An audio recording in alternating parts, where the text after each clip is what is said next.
Welcome to Eureka Math. I'm Mr. Shankel. I'm going to be helping you today with Module 4, Lesson 29. Let's get started. Today we are using our algebra to solve problems.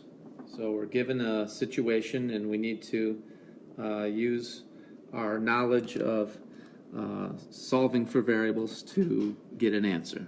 So here's example number 1. Follow along with me in your packet, and we'll do 2 problems like that, and then you'll have a chance to do a couple. I'll show you how they should be done, and then you can get to work on your practice. Here's the first one. Indiana Ridge Middle School wanted to add a new school sport, so they surveyed the students to determine which sport is most popular. Students were able to choose among soccer, football, lacrosse, and swimming. The same number of students chose lacrosse and swimming. Well, first let me just highlight a few things here that are going to be important for us. First one is this. The same number of students chose lacrosse and swimming. So we know that they're the same. We don't know how many chose lacrosse and how many chose swimming. We just know that they're the same amount. So we need something to stand for lacrosse. So let's call the lacrosse students S, and we'll just put a little L down here just so we know that that's for lacrosse. All right, and then we also know that the students who chose swimming were exactly the same. So the swimming people are also students, and they're the same, S. So we know that lacrosse and swimming are both the same, S. And in fact, I don't think we need that there for right now. So let's continue here. The number of students who chose soccer was double the number who chose lacrosse. So this is important. The number who chose soccer was double the number who chose lacrosse. So down here we're going to say soccer, and it's double. So double means 2 times. And it's 2 times whatever the number of lacrosse was, and we know that that's S. So we've got, let me put that down here, we've got 2S represents the number of students who chose soccer. And continuing, we've got the number of students who chose football was triple the number who chose swimming. So football down here,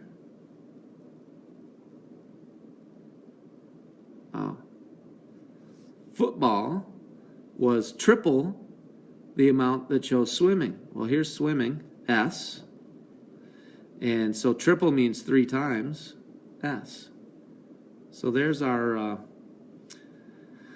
variables. We don't know how many chose lacrosse, but we know it's the same as swimming, so those are both S. And then soccer was 2 times as much as swimming, and football is 3 times as much as, or 2 times as much as lacrosse, and football is 3 times as much as swimming. So we've represented all of the student choices.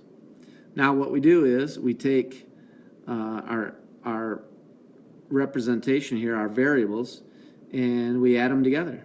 We say all the lacrosse students plus all that chose swimming plus all the students that chose soccer, represented by 2S, and all the students who chose football, represented by 3S.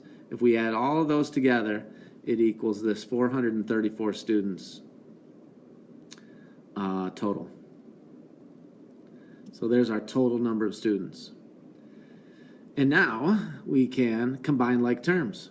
There's an S, there's an S, there's another S, here's another S. Those are all the same variable, exactly the same variable, so we can add them together.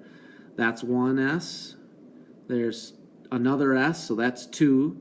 2 more is 4, and 3 is 7. So we have 7S is equal to 434.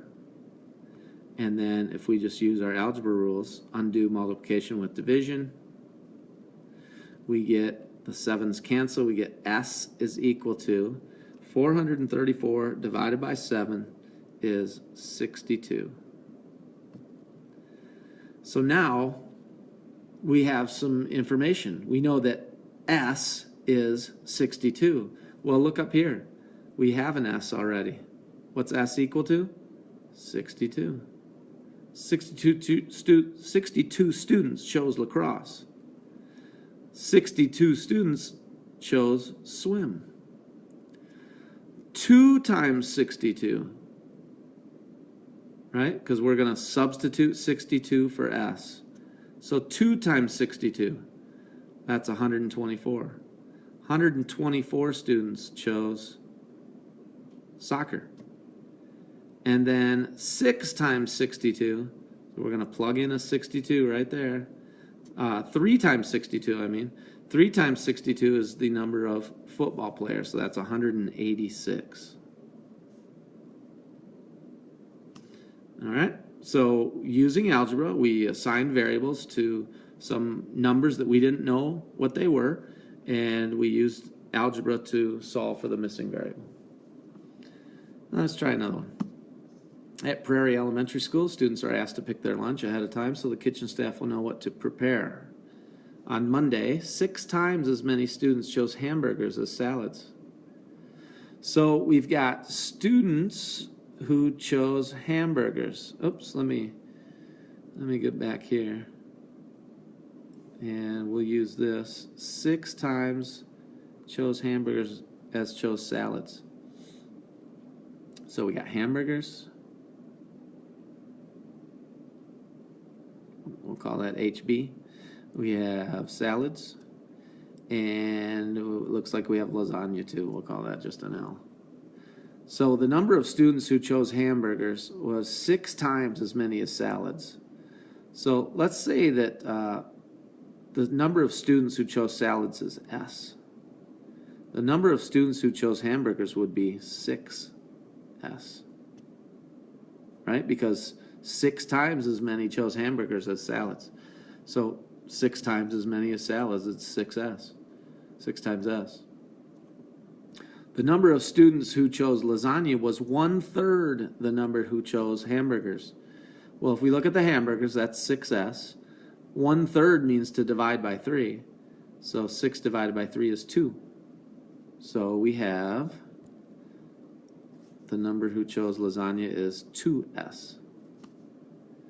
And that's all of our choices. So now we've got the number who chose hamburgers, 6S, plus the number who chose lasagna, that's 2S, plus the number who chose salads, that's 1S, and that's equal to all of the students, 225. And then we look at our terms. I've got an S here. I have a positive S there. And I have another positive S. These are all the same variables, so I can add them together. Combine like terms. 6S plus 2S is 8S, plus 1 more S is 9S.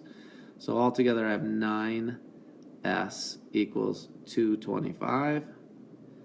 Divide each side by 9 so I can isolate the variable, and I find that S is equal to 25. And that means that the number of students who chose salads is 25. The number of students who chose lasagna is 2 times 25, or 50. And the number who chose hamburgers is 6 times 25, or 150 students. Okay, so again, we took the information from the story. We assigned some variables to stand for the number of students who chose each individual item.